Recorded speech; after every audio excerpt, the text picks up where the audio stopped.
जय गुरु जी। संन्यास ग्रहण की शास्त्रीय विधि, गणपति पूजन, होम, तत्व शुद्धि, सावित्री प्रवेश, सर्व संन्यास और दंड धारण आदि का प्रकार।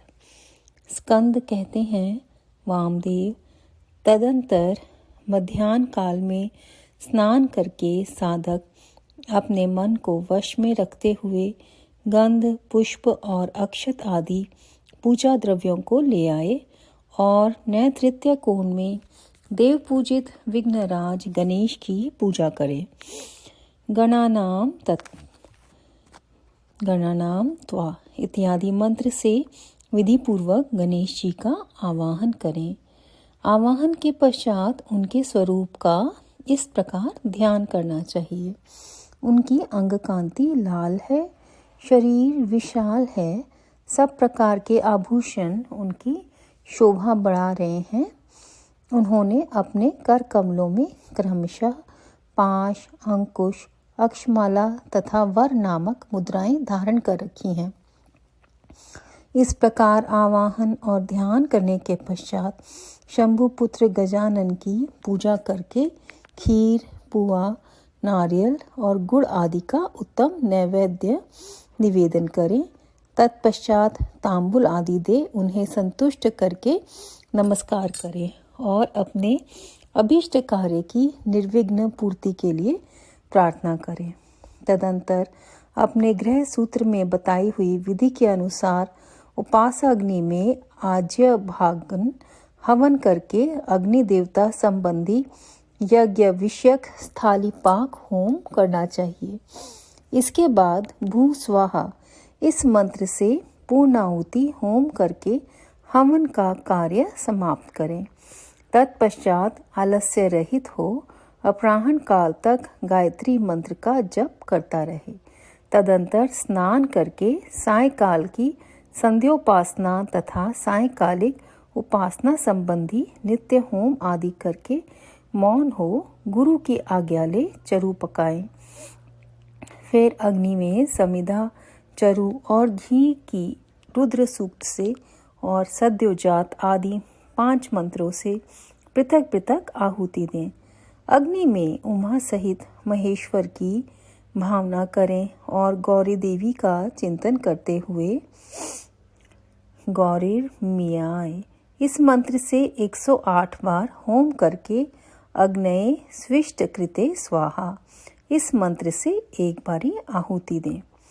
इस प्रकार मंत्र से हवन करने के पश्चात विद्वान पुरुष अग्नि से उत्तर में एक आसन पर बैठे, जिसके नीचे कुशा, उसके ऊपर मृगचर्म और उसके ऊपर वस्त्र बिछा हुआ हो। ऐसे सुखद आसन पर बैठकर मौन भावना से सुस्थिर चित हो जागरण पूर्वक ब्रह्म मुहूर्त आने तक गायत्री का जप करता रहे। इसके बाद स्नान करें। जो जल से स्नान करने में असमर्थ हो वह भस्म से ही विधि पूर्वक स्नान करे।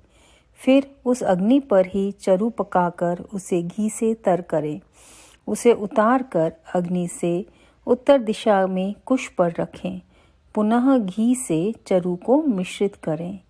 इसके बाद व्याहृति मंत्र, रुद्र सूक्त तथा सद्यो जात आदि 5 मंत्रों का जप करें तथा इनके द्वारा एक एक आहुति भी दें। चित्त को भगवान शिव के चरणार विंद में लगाकर प्रजापति इंद्र, विश्वदेव और ब्रह्मा के लिए भी एक एक आहुति दें। इन सब के नाम के आदि में ओम और अंत में नमः स्वाहा जोड़कर चतुर्यंत उच्चारण करें। यथाह ओम प्रजापते नमः स्वाहा इत्यादि। तत्पश्चात पुण्यः वाचन कराकर अग्ने स्वाहा इस मंत्र से अग्नि के मुख में आहुति देने तक का कार्य संपन्न करें। फिर प्राणाय स्वाहा इत्यादि 5 मंत्रों द्वारा घृत सहित चरु की आहुति दें। इसके बाद अग्ने स्विष्ट कृते स्वाहा बोलकर एक आहुति और दें। फिर रुद्र सूक्त तथा ईशान आदि 5 मंत्रों का जप करें। महेश आदि चतुर्व्यूह मंत्रों का भी पाठ करें। इस प्रकार तंत्र होम करके अपनी ग्रह शाखा में बताई हुई पद्धति के अनुसार उन देवताओं के उद्देश्य से बुद्धिमान पुरुष सांग होम करे। इस तरह जो अग्निमुख आदि कर्म तंत्र को प्रवर्तित किया गया है उसका निर्वाह करके विरजा होम करें। 26 तत्व रूप इस शरीर में छिपे हुए तत्व समुदाय की शुद्धि के लिए विरजा होम करना चाहिए। उस समय यह कहें कि मेरे शरीर में जो ये तत्व हैं इन सब की शुद्धि हो। उस प्रसंग में आत्म तत्व की शुद्धि के लिए आरुण केतुक मंत्रों का पाठ करते हुए पृथ्वी आदि तत्व से लेकर पुरुष तत्व पर्यंत क्रमशः सभी तत्वों की शुद्धि के निमित्त घृत युक्त चरु का होम करें तथा शिव के चरणार विंदों का चिंतन करते हुए मौन रहें। पृथ्वी, जल, तेज, वायु और आकाश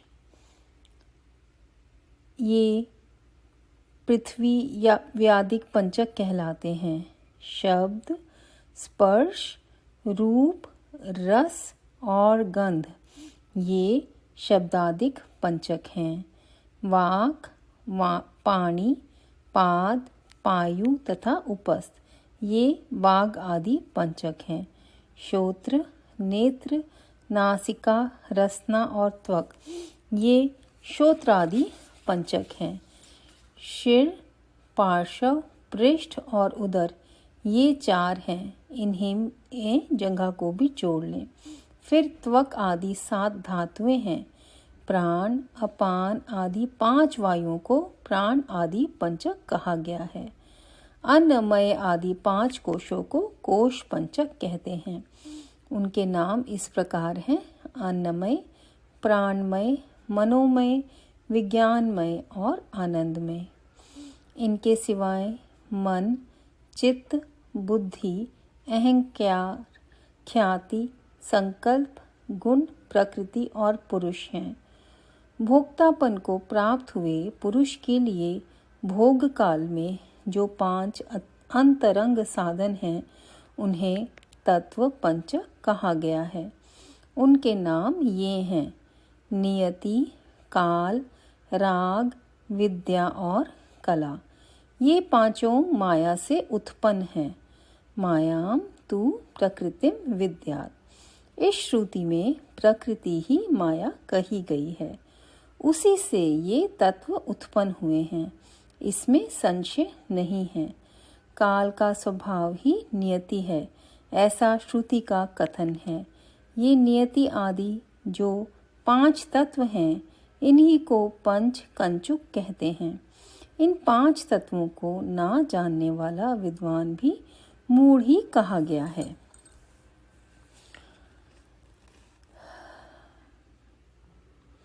नियति प्रकृति से नीचे है और यह पुरुष प्रकृति से ऊपर है।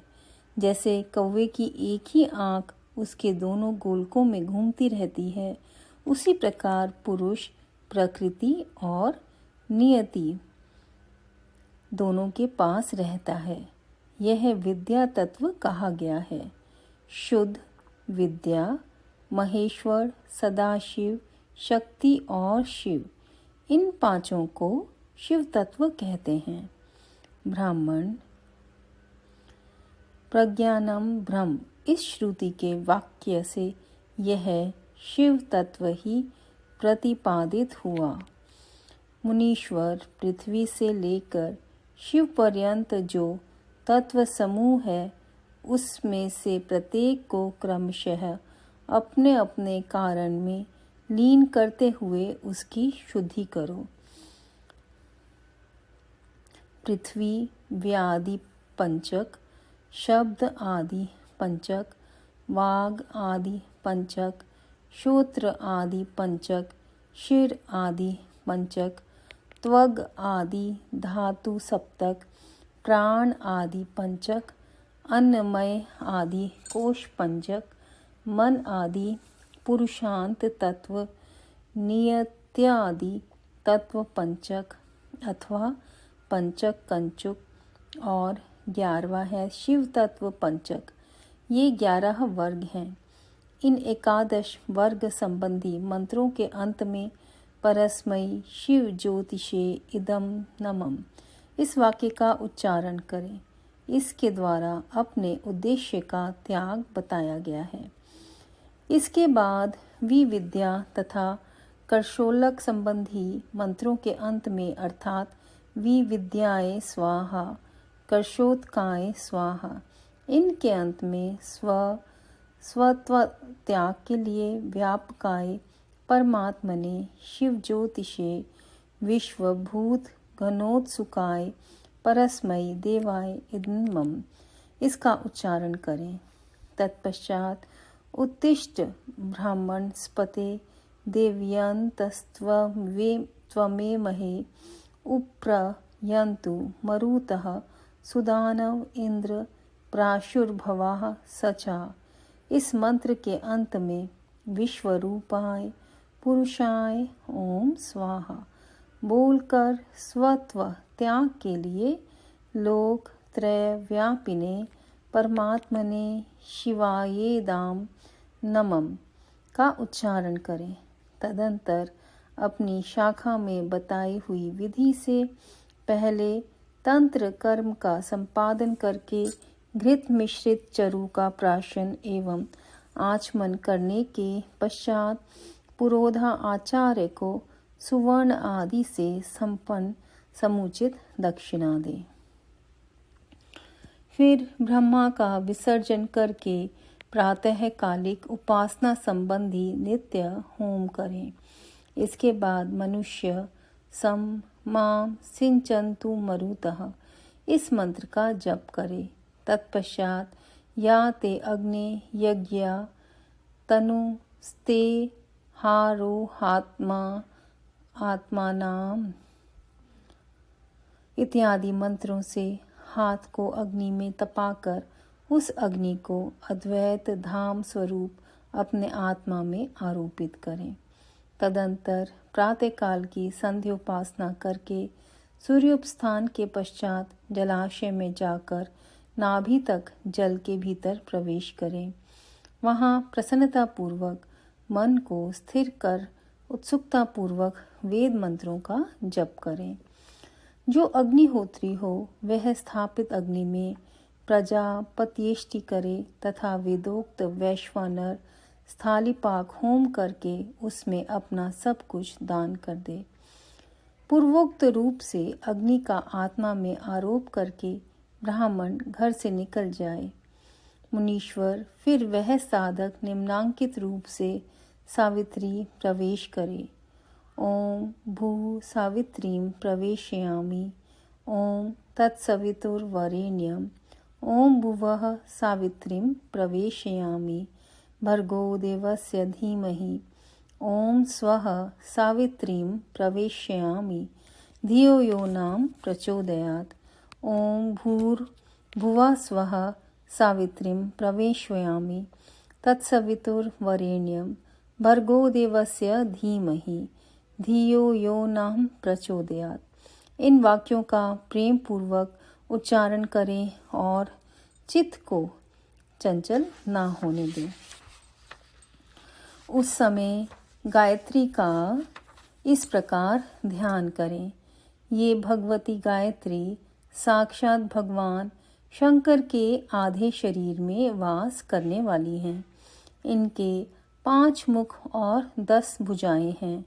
ये 15 नेत्रों से प्रकाशित होती हैं। नूतन रत्नमय किरीट से जगमगाती हुई चंद्रलेखा इनके मस्तक को विभूषित करती है। इनकी अंग कांति शुद्ध स्फटिक मणि के समान उज्जवल है। ये शुभ लक्षणा देवी अपने 10 हाथों में 10 प्रकार के आयुध धारण करती हैं। हार, केयूर, कड़े, करघनी और नुपुर आदि आभूषणों से इनके अंग विभूषित हैं। इन्होंने दिव्य वस्त्र धारण कर रखा है। इनके सभी आभूषण रत्न निर्मित हैं। विष्णु, ब्रह्मा, देवता, ऋषि तथा गंधर्वराज और मनुष्य ही सदा इनका सेवन करते हैं। ये सर्वव्यापिनी शिवा सदा शिव देव की मनोहारिणी धर्म पत्नी है। संपूर्ण जगत की माता, तीनों लोकों की जननी, त्रिगुणमयी, निर्गुणा तथा अजन्मा है। इस प्रकार गायत्री देवी के स्वरूप का चिंतन करते हुए शुद्ध बुद्धि वाला पुरुष ब्राह्मणत्व आदि प्रदान करने वाली अजन्मा आदि देवी त्रिपदा गायत्री का जप करे। गायत्री व्याहृतियों से उत्पन्न हुई हैं और उन्हीं में लीन होती हैं। व्याहृतियाँ प्रणव से प्रकट हुई हैं और प्रणव में ही लय को प्राप्त होती हैं। प्रणव संपूर्ण वेदों का आदि है। वह शिव का वाचक, मंत्रों का राजाधिराज, महाबीज स्वरूप और श्रेष्ठ मंत्र है। शिव प्रणव है और प्रणव शिव कहा गया है क्योंकि वाच्य और वाचक में अधिक भेद नहीं होता। इसी महामंत्र को काशी में शरीर त्याग करने वाले जीवों के मरण काल में उन्हें सुनाकर भगवान शिव परम मोक्ष प्रदान करते हैं। इसलिए श्रेष्ठ यति अपने हृदय कमल के मध्य में विराजमान एकाक्षर परम स्वरूप परम कारण शिव देव की उपासना करते हैं। दूसरे मुमुक्षु, धीर एवं विरक्त लौकिक पुरुष भी मन से विषयों का परित्याग करके प्रणव रूप परम शिव की उपासना करते हैं। इस प्रकार गायत्री का शिववाचक प्रणव में लय करके अहम वृक्षस्य रेरिवा इस अनुवाक का जप करें। तत्पश्चात यश्छंद सामृषभ इस अनुवाक को आरंभ से लेकर श्रुतम में गोपाय। यहाँ पर ये पूरा दे रखा है मंत्र संग जी, वो मैं पढ़ देती हूँ। यश छंद सामृषभो विश्वरूप छंदोभ्यो अध्यमृता संभुव समेन्द्रो मेधया स्पृणोतु अमृतस्य देवधारणो भूयासं शरीरं मे विचर्षणं जिह्वा मे मधुम तमः कर्णाभ्यां भूरि विश्रुवं ब्रह्मणा केशोऽसि मेधया विहिता श्रुतं मे गोपाय। ये मंत्र पूरा पढ़ना है और उसको पढ़कर कहें दारेशणायाश्च वित्तैषणाश्च लोकेशनायाश्च व्युत्थितो अहम्, अर्थात मैं स्त्री की कामना, धन की कामना और लोकों में ख्याति की कामना से ऊपर उठ गया हूँ। मुने इस वाक्य का मध्यम और उच्च स्वर से क्रमशः 3 बार उच्चारण करें। तत्पश्चात सृष्टि, स्थिति और लय के क्रम से पहले प्रणव मंत्र का उद्धार करके फिर क्रमशः इन वाक्यों का उच्चारण करें। ओम भू संन्यस्तं मयः, ओम सुवः संन्यस्तं मयः, ओम भूर्भुवः स्वः संन्यस्तं मया। इन वाक्यों का मंद, मध्यम और उच्च स्वर से हृदय में सदा शिव का ध्यान करते हुए सावधान चित्त से उच्चारण करें। तदंतर अभयम सर्वभूतेभ्यो मतः स्वाहा, मेरी ओर से सब प्राणियों को अभयदान दिया गया है। ऐसा कहते हुए पूर्व दिशा में 1 अंजलि जल छोड़ें। इसके बाद शिखा के शेष बालों को हाथ से उखाड़ डालें और यज्ञोपवीत को निकालकर जल के साथ हाथ में ले इस प्रकार कहें, ओम भू समुद्रम गच्छ स्वाहा। यूँ कहकर उसका जल में ही होम कर दें। फिर ओम भुवः संन्यस्तं मयः, ओम भुवः संन्यस्तं मयः, ओम सुवः संन्यस्तं मयः, ओम भू ओम भुव ओम स्वा। इस प्रकार 3 बार कहकर 3 बार जल को अभिमंत्रित करके उसका आचमन करें। फिर जलाशय के किनारे आकर वस्त्र और कटिसूत्र को भूमि पर त्याग दें तथा उत्तर या पूर्व की ओर मुंह करके 7 पद से कुछ अधिक चले। कुछ दूर जाने पर आचार्य उससे कहे, ठहरो ठहरो भगवान, लोक व्यवहार के लिए कोपीन और दंड स्वीकार करो। यूं कहकर आचार्य अपने हाथ से ही उसे कटिसूत्र और कोपीन देकर गेरुआ वस्त्र भी अर्पित करे। तत्पश्चात सन्यासी जब उससे अपने शरीर को ढक 2 बार आचमन कर ले, तब आचार्य शिष्य से कहे, इंद्रस्य वज्रो असि, यह मंत्र बोलकर दंड ग्रहण करो। तब वह इस मंत्र को पढ़े और सखा माँ गोपयोजः सखा यो असि इंद्रस्य वज्रो असि वात्रघ्न शर्म में यत पापम तनिवारे। इस मंत्र का उच्चारण करते हुए दंड की प्रार्थना करके उसे हाथ में ले। तत्पश्चात प्रणव या गायत्री का उच्चारण करके कमंडल ग्रहण करे।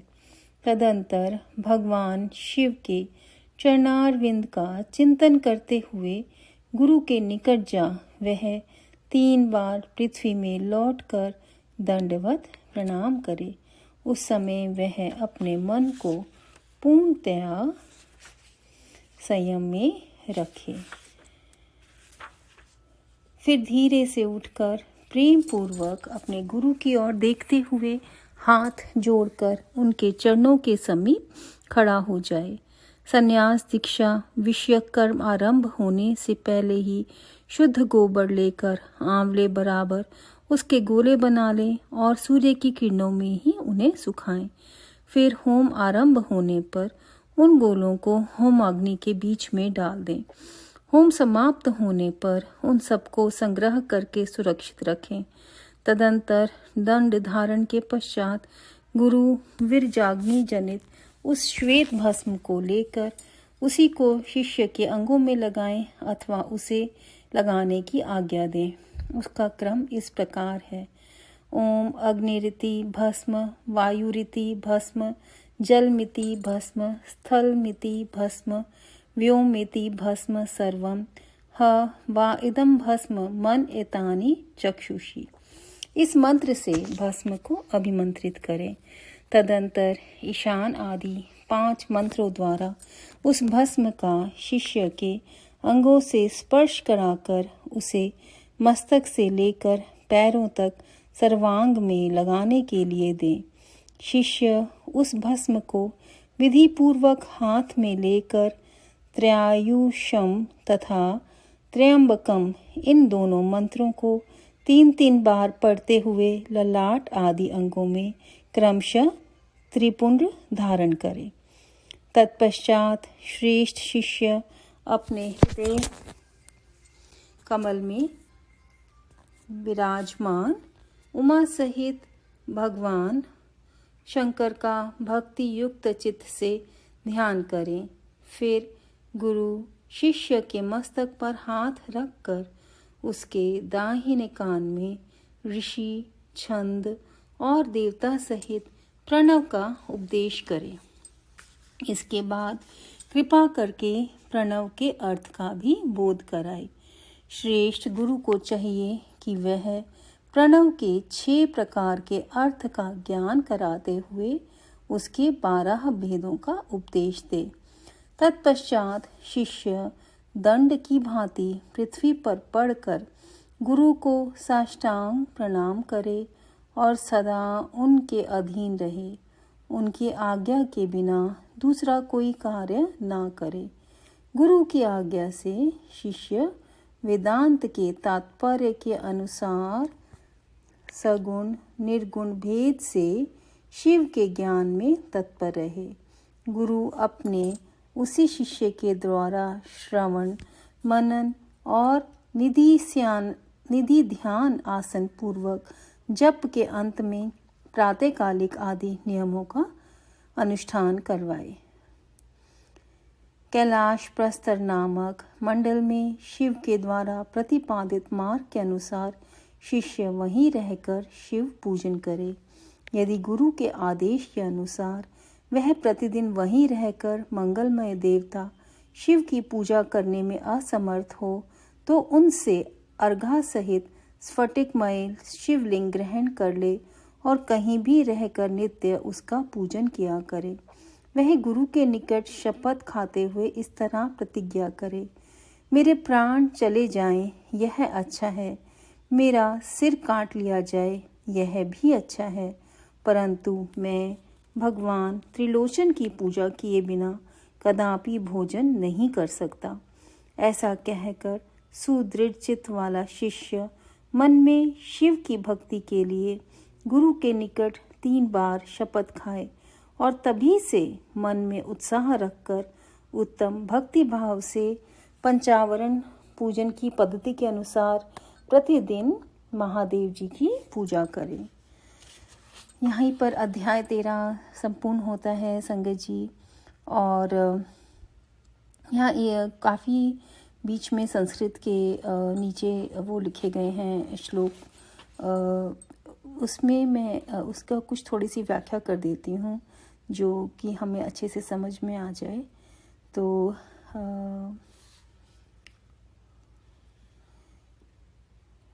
यहाँ पर जो वेदों में सर्वश्रेष्ठ हैं, सर्वरूप हैं और अमृत रूप वेदों से प्रधान रूप से प्रकट हुआ है, वह सबका स्वामी परमेश्वर मुझे धारणा युक्त बुद्धि से संपन्न करे। हे देव, मैं आपकी कृपा से अमृतमय परमात्मा को अपने हृदय में धारण करने वाला बन जाऊं। मेरा शरीर विशेष फुर्तीला सब प्रकार से रोग रहित हो और मेरी जीवा अतिशय मधुमती हो जाए। मैं दोनों कानों द्वारा अधिक सुनता रहूं। हे प्रणव, तू लौकिक बुद्धि से ढकी हुई परमात्मा की निधि है। तू मेरे सुने हुए उपदेश की रक्षा कर। मैंने भूलोक का संन्यास कर दिया है। मैं भुवः अंतरिक्ष लोक का परित्याग कर दिया है तथा मैंने स्वर्ग लोक को भी सर्वथा त्याग दिया है। मैंने भूलोक, भूवलोक और स्वर्गलोक इन तीनों को त्याग दिया है। हे दंड, तुम मेरे सखा हो, मेरी रक्षा करो। मेरी ओज मतलब कि प्राण शक्ति की रक्षा करो। तुम वही मेरे सखा हो जो इंद्र के हाथ में वज्र के रूप में रहते हो। तुमने ही वज्र रूप से आघात करके वृत्रासुर का संहार किया है। तुम मेरे लिए कल्याणमय बनो। मुझ में जो पाप हो उसका निवारण करो। यहाँ पर संगत जी इस तरह से इस सब का व्याख्यान दिया गया है कि जब संन्यास लेना है तो कैसे करना है, क्या प्रतिज्ञा करनी है कि हर रोज़ महादेव जी की पूजा की जाए और उसके अलावा और अलग अलग चीज़ें बताई गई हैं। हमारे गुरुजी ने हमारा पाथ इतना इजी कर दिया है। ये सब पढ़ के यही लगता है कि हमारे गुरुजी धन्य हैं जिन्होंने अपने शिष्यों का पाथ बहुत आसान कर दिया। शुक्राना गुरुजी, आप सबका भी शुक्राना संगत जी। जय गुरुजी।